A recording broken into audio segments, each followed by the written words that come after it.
Assalamualaikum warahmatullahi wabarakatuh. Selamat pagi, selamat siang, selamat sore, selamat malam anak-anak di seluruh Indonesia.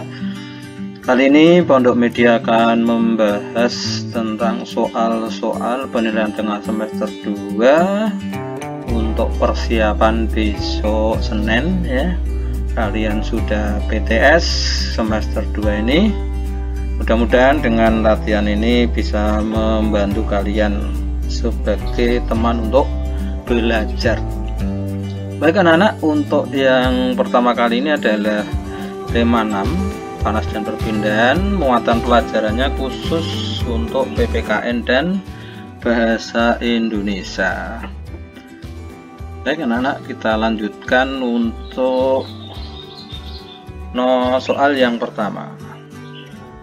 Ini soal yang PPKN dulu ya.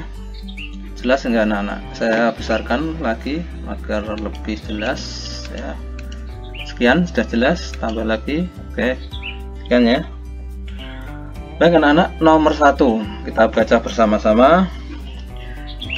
Sesuatu yang kita laksanakan akibat perbuatan yang kita lakukan dinamakan apa anak-anak? Dinamakan apa? Tanggung jawab. Oke.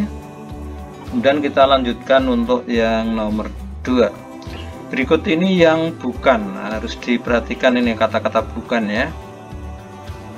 Yang bukan merupakan contoh hak anak sebagai pelajar. Ini sebagai pelajar, kata kuncinya bukan dan pelajar.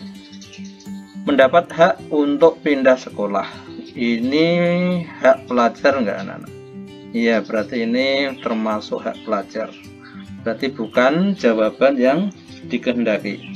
Kemudian yang B, mendapat kasih sayang dari orang tua. Kasih sayang orang tua itu adalah hak di rumah. Yang ditanyakan ini adalah hak sebagai seorang pelajar. Nah, berarti jawabannya sudah jelas, ini B ya. Nah, untuk jawaban yang lainnya, karena ini sudah memenuhi jawaban yang dikehendaki, kalian bisa baca, juga bisa tidak. Nah, ini kalau ini betul ya, di sekolah ya, mendapatkan perlakuan sesuai kemampuan, minat, bakat. Nah, ini juga di sekolah. Baik anak-anak, nomor 3, salah satu tanggung jawab kita sebagai warga negara. Sekarang kuncinya adalah sebagai warga negara, kata kuncinya. Sebagai warga negara adalah mendapatkan pekerjaan dan penghidupan yang layak, betul? Ini tanggung jawab, yang ditanyakan adalah tanggung jawab. Kalau mendapat ini adalah hak ya, ini hak. Menjaga persatuan dan kesatuan bangsa dan menghindari sikap diskriminatif ya, ini merupakan tanggung jawab kita. Menaati hukum dan pemerintah. Nah, ini merupakan kewajiban ya. Dan ini menghormati hak asasi manusia juga kewajiban, sama dengan atasnya. Maka isinya adalah B. Paham ya Nana ya? Sekarang kita lanjutkan ke nomor 4. Salah satu tanggung jawab kita sebagai pelajar adalah menaati aturan di sekolah. Ini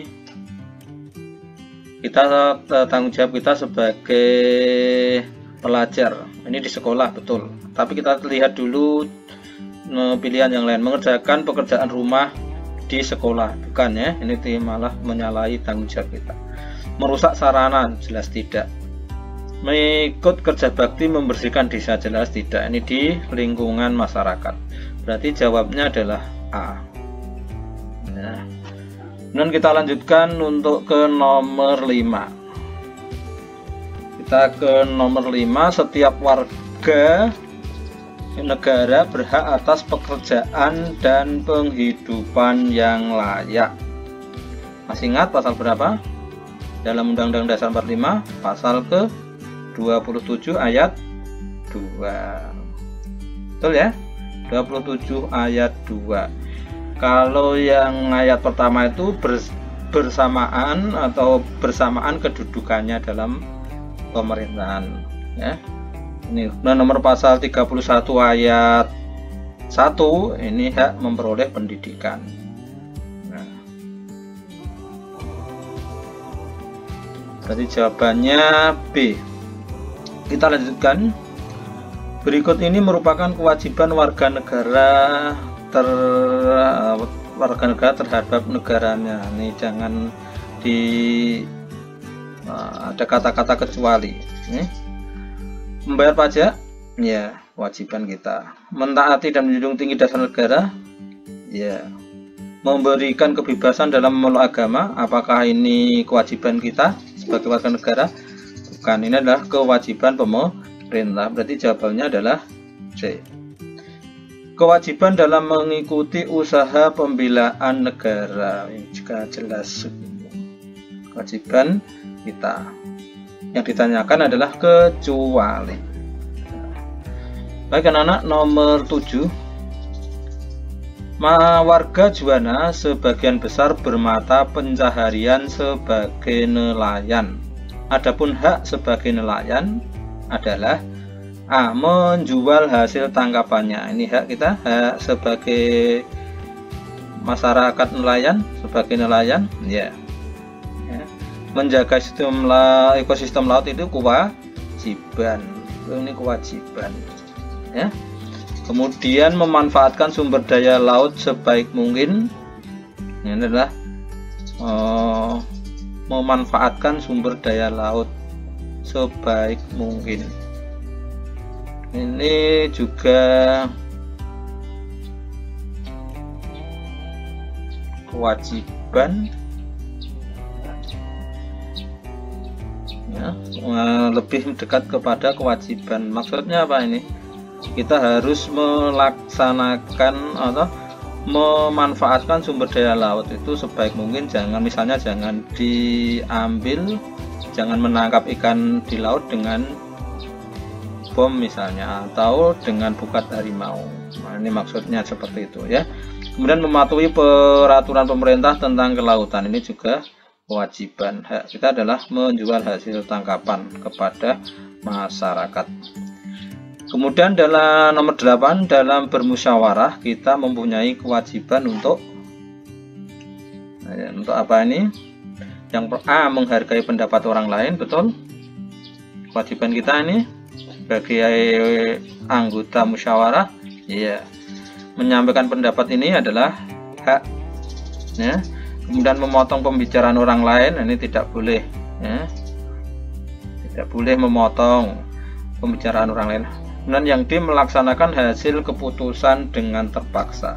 Nah, ini ada kata-kata terpaksa, ya. Berarti ini salah. Berarti jawabannya yang betul adalah menghargai pendapat orang lain. Baik, kita lanjutkan untuk nomor 9. Pak Broto adalah seorang pengrajin kayu. Dia memiliki 12 karyawan. Kewajiban Pak Broto terhadap karyawannya adalah menjamin kesejahteraannya, betul ya. Mendapat upah gaji. Nah, ini kewajiban Pak Broto. Nah, ini hak yang karyawannya sebenarnya. Berarti salah. Bekerja dengan tekun, ini kewajiban karyawannya. Taat pada peraturan perusahaan, ini kewajiban karyawannya. Berarti jawabannya adalah menjamin. Kewajiban Pak Broto adalah menjamin kesejahteraan karyawannya. Kita lanjutkan ke nomor 10. Permasalahan sosial terjadi karena ada pihak yang apa anak-anak? Melaksanakan hak dan kewajibannya dengan baik. Oh, ini tidak, ya. Melaksanakan hak dan kewajiban dengan semaunya sendiri. Nah, ini ya. Jika seseorang itu melaksanakan hak dan kewajibannya dengan semaunya sendiri, maka akan timbul permasalahan sosial. Yang lain tidak perlu kita baca, ya. Nah, nomor 11, salah satu permasalahan sosial negara kita adalah cara mengatasi kemacetan lalu lintas. Hal ini terjadi karena kemacetan lalu lintas yang ditanyakan ini salah satu permasalahan sosial kita dan negara.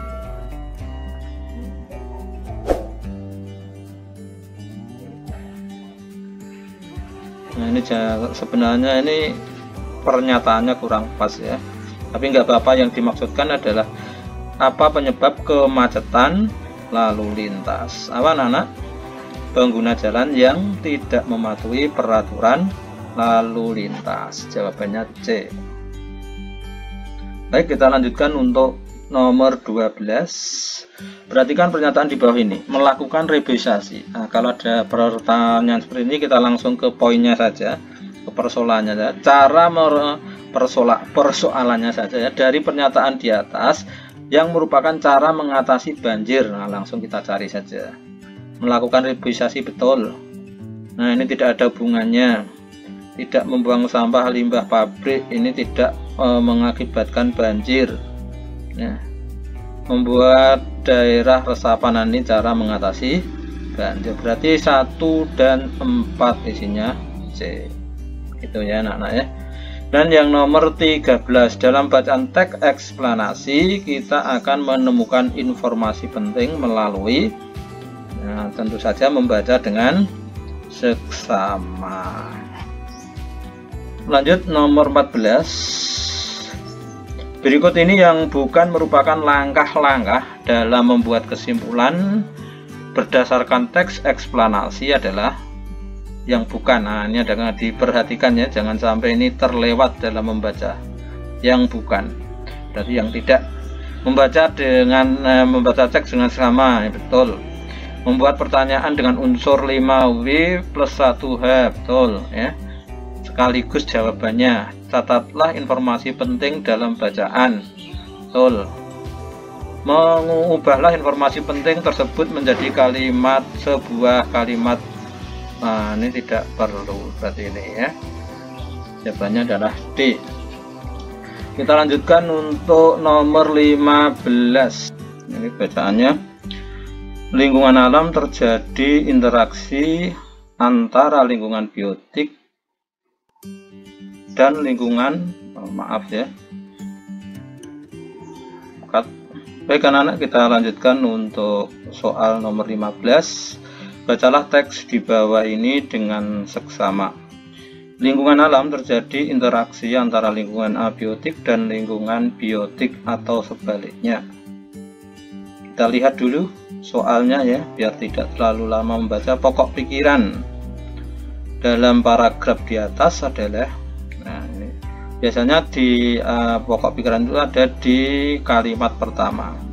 Kita lihat kalimat berikutnya, apakah merupakan bagian penjelas dari kalimat pertama? Betul ya, bagian penjelas, maka kalimat utamanya ada di kalimat pertama ya. Kalimat pertama mana? Nah, ini B ya.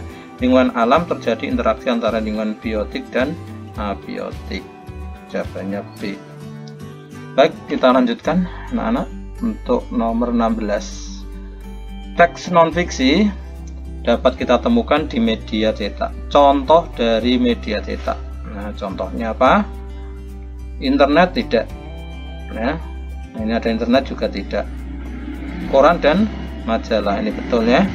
Ini Facebook ini adalah bukan media cetak. Berarti jawabannya adalah C.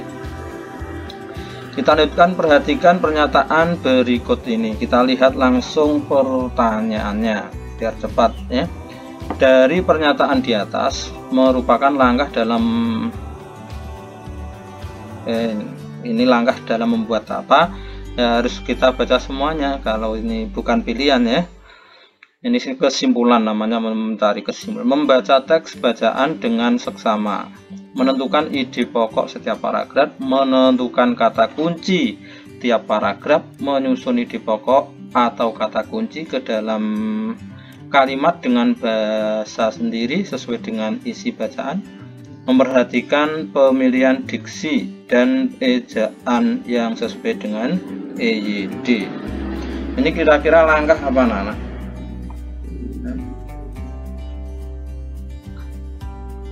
Karena langkah karangan, membuat karangan salah, membuat kesimpulan.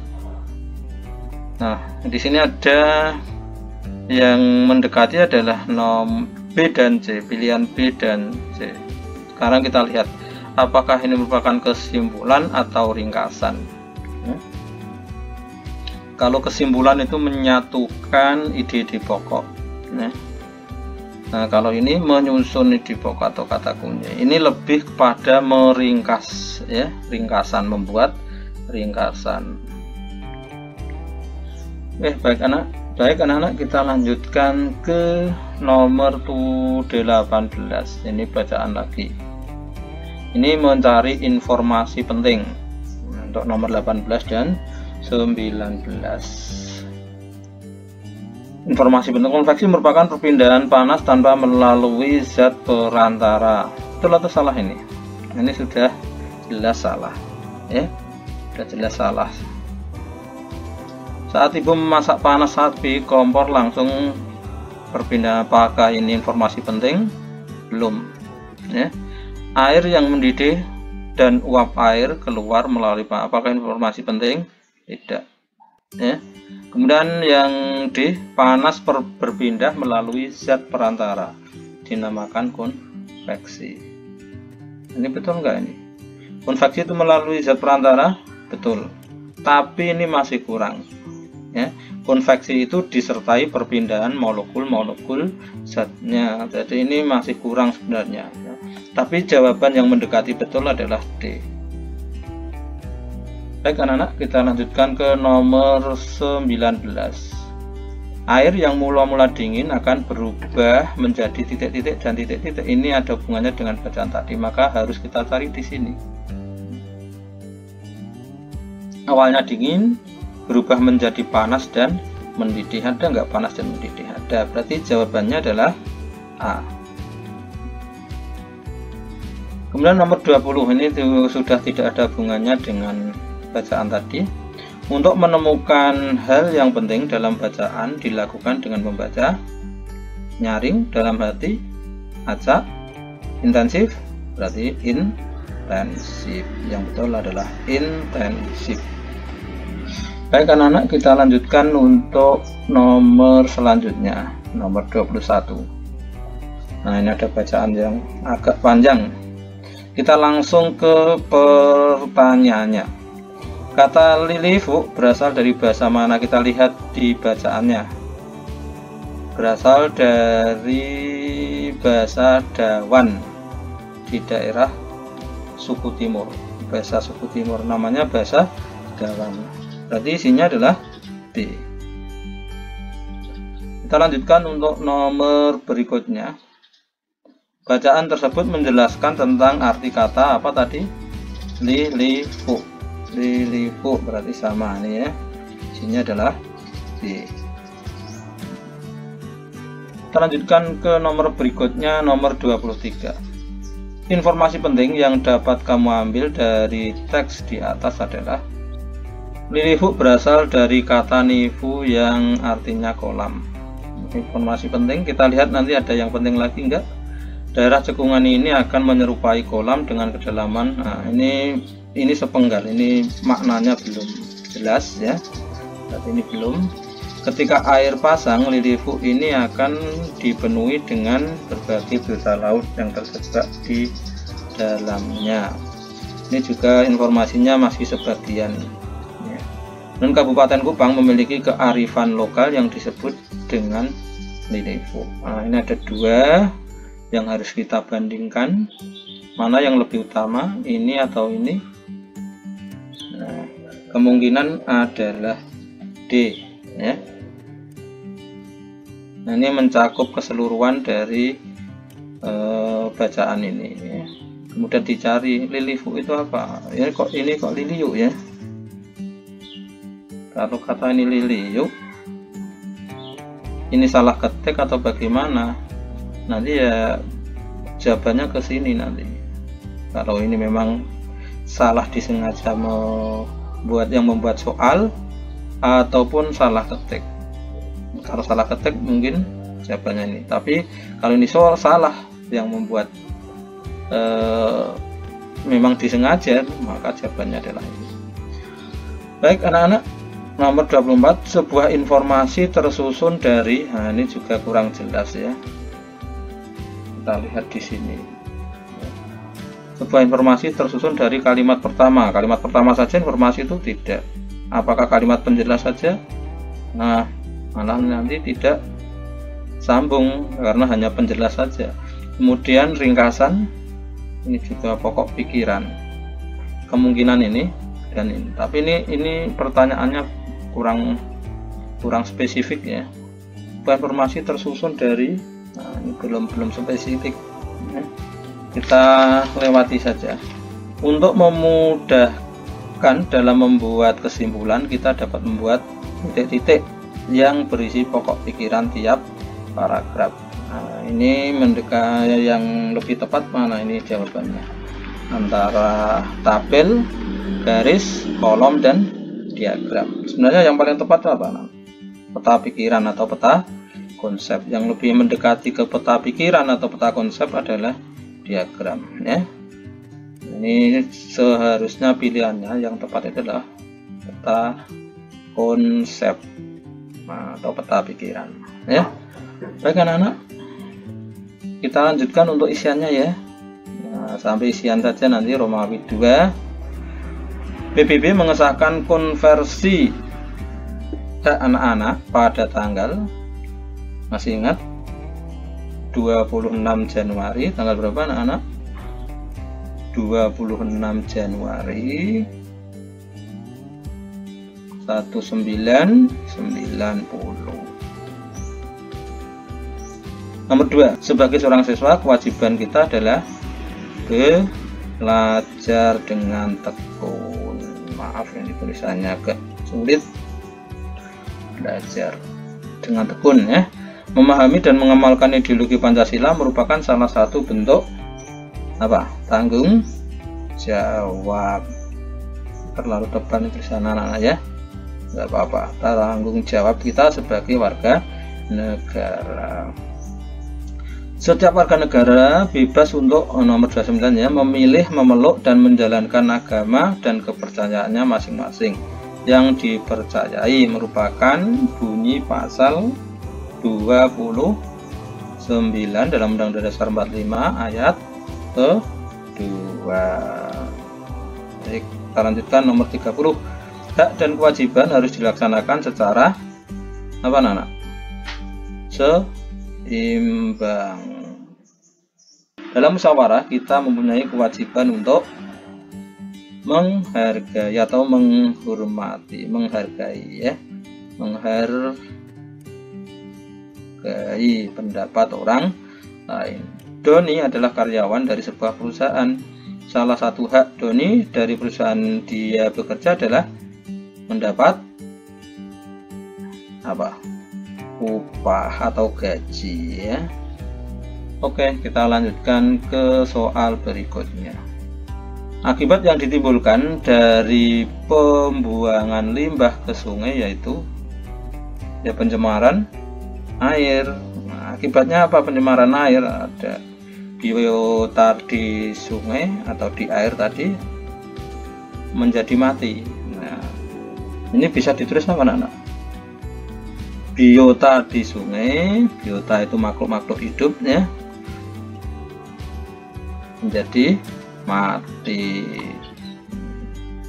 Masalah yang ditimbulkan karena tidak mematuhi aturan lalu lintas adalah apa masalah yang ditimbulkan? Kemacetan dan apa anak? Kecelakaan.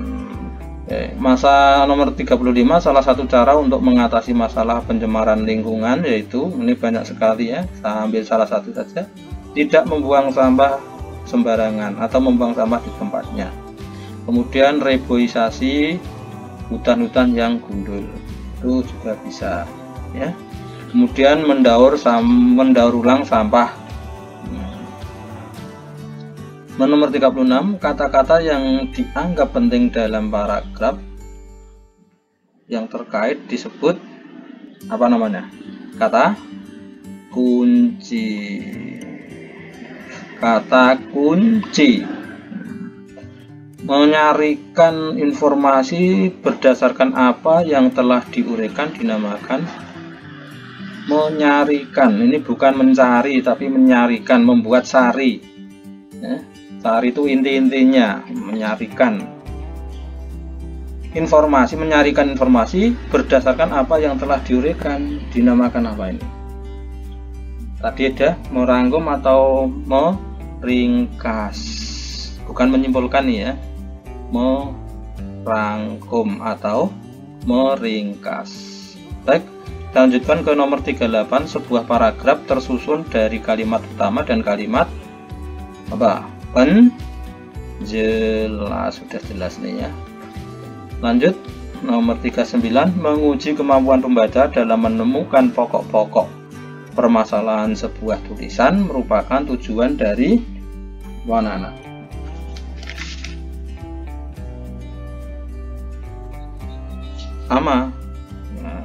Sama dengan tadi, merangkum ya, atau meringkas.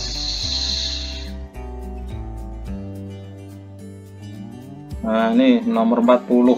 Ini terlalu panjang, ini seharusnya untuk Romawi 2 nomor 40 ini harusnya dibalik. Pokok pikiran seharusnya adalah dijelaskan dulu apa itu definisi pokok pikiran, terus disebut apa, begitu ya. Kalau ini kan jawabannya nanti panjang. Pokok pikiran adalah gagasan atau ide yang mendasari terbentuknya satuan kebahasaan dalam sebuah paragraf. Nah, kan panjang begitu ya. Itu nanti bisa masuk ke Romawi 3. Tapi seharusnya soal ini adalah gagasan atau ide yang mendasari ya, terbentuknya satuan kebahasaan dalam sebuah paragraf dinamakan titik-titik. Nah, begitu isinya pokok pikiran, seharusnya seperti itu ya. Nah, nomor 41, melalui kesimpulan kita bisa membuat sebuah, nah ini juga agak rancu ini pemahamannya. Melalui kesimpulan kita bisa membuat apa ini jawabnya? Kemungkinan jawabannya ini adalah opini ya. Opini ini gagasan pribadi dari sebuah, untuk menanggapi sebuah persoalan yang sudah disimpulkan, namanya opini. Kemungkinan itu jawabannya ya. Kemudian yang nomor 42, nah ini juga sama seperti nomor 40 ini ya, seharusnya dibalik ini. Divisinya disebutkan, definisinya baru ditanyakan. Membaca intensif adalah apa Nana? Membaca secara cermat dan teliti terhadap teks yang dibaca. Nah, seharusnya pertanyaannya adalah membaca secara cermat dan teliti terhadap teks yang dibaca dinamakan membaca titik-titik, isinya intensif. Nah, seperti itu ya. Itu lebih mengena di Romawi 2, karena Romawi 2 itu jawabannya biasanya singkat-singkat, satu kata, dua kata, seperti itu ya. Kemudian yang nomor 43, ini ada bacaan. Pokok pikiran dari paragraf di atas adalah hampir setiap rumah mempunyai termos. Ini anak-anak, ini umum ya, belum merupakan pikiran utama atau pikiran pokok ya. Termos digunakan untuk menyimpan air panas agar tahan lama. Nah ini adalah kalimat utamanya ya, pokok pikirannya. Kemudian nanti pokok pikiran ini dijelaskan dengan kalimat-kalimat penjelas berikutnya. Dan informasi penting dari teks di atas adalah, kalau ini pokok pikirannya, kita cari informasi pentingnya ya. Ada di kalimat kedua dari sini sampai ke titik sini ya. Nah, ini merupakan informasi penting. Paham ya anak-anak ya? Kemudian yang terakhir nomor 45, sebelum menjelaskan isi dari sebuah teks, kita harus membuat apa? Ini juga pemahaman soalnya ini masih rancu. Sebelum menjelaskan isi dari sebuah teks, kita harus membuat apa?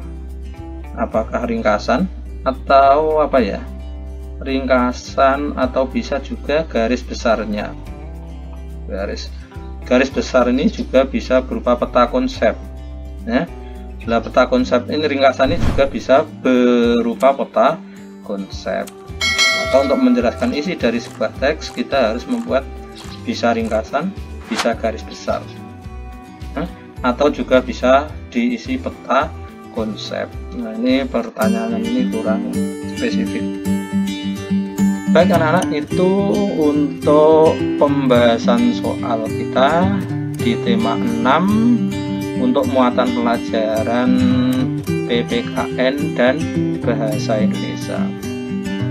Kita bertemu lagi untuk masih dalam tema 6 nanti untuk mata pelajaran IPA, IPS, dan SPDB. Yang ini saya cukupkan sekian. Sampai jumpa nanti. Billahi taufiq wal hidayah.